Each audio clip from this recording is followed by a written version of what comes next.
బైబిల్‌లోని భక్తులు దేవుని యందు విశ్వాసముంచి ఎటువంటి కార్యాలు చేశారో చూద్దాం. దేవునికి స్తోత్రం.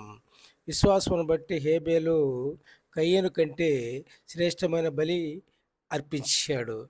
తరువాత విశ్వాసమును బట్టి హానోకు మరణ మృతి చూడకుండా కొనిపోబడ్డాడు. తరువాత విశ్వాసమును బట్టి నోవహు నీతికి వారసుడాయెను. తరువాత విశ్వాసమును బట్టి అబ్రహాము స్వాస్థ్యమునకు బయలుదేరి వెళ్ళెను.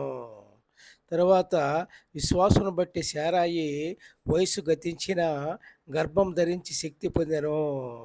తరువాత విశ్వాసమును బట్టి మోషే ఐగుప్తు ధనమును వదిలి బయటికి వచ్చి దేవునికి ఇష్టడాయెను. దేవునికి స్తోత్రం hallelujah. Praise the lord. Praise the lord.